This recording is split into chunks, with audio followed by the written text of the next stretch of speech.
नमस्कार, जोहार झारखंड। मैं प्रशांत, आप देख रहे हैं hidden search news. Hidden search news में आपका स्वागत है। चलिए आज का वीडियो को शुरू करते हैं। उससे पहले आप मेरे चैनल पे नए हैं तो प्लीज सब्सक्राइब कर लीजिएगा। रघुबर दास बोले, आज चुनाव हुआ तो बीजेपी जीतेगी। पाकिस्तान के परमाणु बम से ज्यादा खतरनाक है बांग्लादेशी मानव बम। जानिए पूरा इंटरव्यू।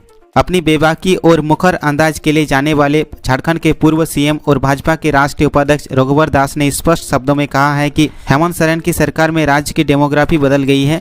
पाकिस्तान के परमाणु बम से ज़्यादा खतरनाक बांग्लादेशी मानव बम साताल परगना में प्रवेश कर गई है। इसी तरह 3.5 साल में धर्मांतरण, खूंटी, लोहरदगा, सिमडेगा जैसे जिलों में बड़े पैमाने पर हो रही है। उन्होंने यह भी कहा है कि देश में लोकसभा चुनाव होना है। भाजपा झारखंड की लोकसभा के सभी सीट पर जीत हासिल करेगी। उन्होंने यह भी कहा है कि केवल लोकसभा ही क्यों, राज्य के हर चुनाव भाजपा जीतेगी। आज की यह बात यूनिक नहीं है। इससे पहले भी मधुपुर के एक और व्यक्ति को पहले मंत्री बनाया, फिर चुनाव में गए। वर्तमान में सीएम हेमंत सोरेन के नेतृत्व में चलने वाली सरकार को कॉन्फिडेंस नहीं है कि हम चुनाव जीतने के बाद किसी को मंत्री बनाए। यही कारण है कि चुनाव से पहले उसी परिवार के सदस्य को मंत्री बनाया।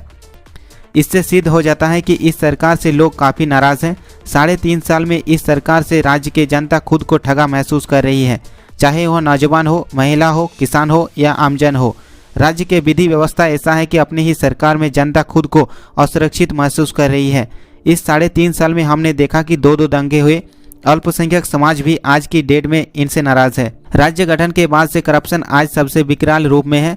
ब्लॉक ऑफिस से लेकर सीएमओ तक बिना पैसे के कोई काम नहीं होता। राज्य की जनता अब इस सरकार से मुक्ति चाहता है, सिर्फ इंतजार कर रही है सही समय का। इसी डर से जेएमएम के नेता चुनाव जीतने के पहले मंत्री बना रहे हैं ताकि उस क्षेत्र की जनता की भावना के आधार पर वोट ले। तबरेज अंसारी मॉब लीचिंग मामला, अदालत ने सभी दोषियों को 10-10 साल की सुनाई सजा। 18,800 रुपये का अलग अलग आर्थिक दंड भी लगाया। सरायकला के धातकेडी गांव के साल 2018 को तबरेज अंसारी की मॉब लिंचिंग की गई थी। इलाज के दौरान उसकी मौत हो गई थी। कोर्ट ने 5 धाराओं में 10 लोगों को 27 जून की दोषी करार दिया था। आज कोर्ट ने सजा का ऐलान भी कर दिया।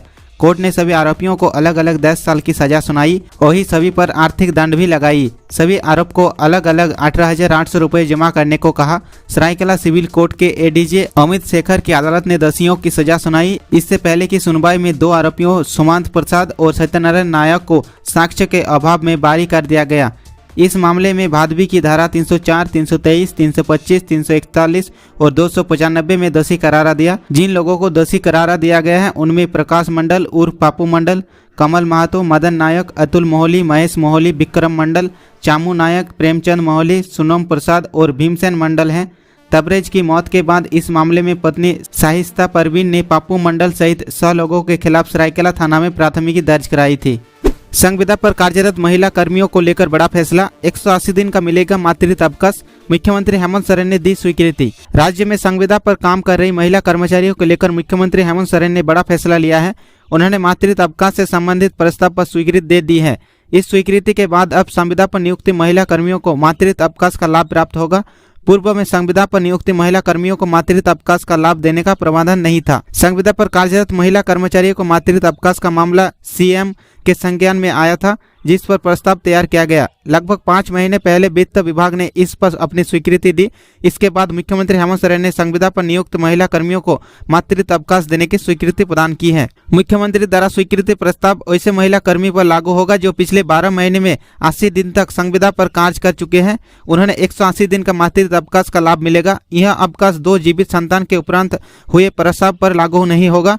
मातृत्व अवकाश के लिए संविदा राशि छुट्टी पर जाने से पहले मिले अंतिम संविदा राशि के बराबर होगा। इसका लाभ 2000 से अधिक कर्मियों को मिलने जा रहा है।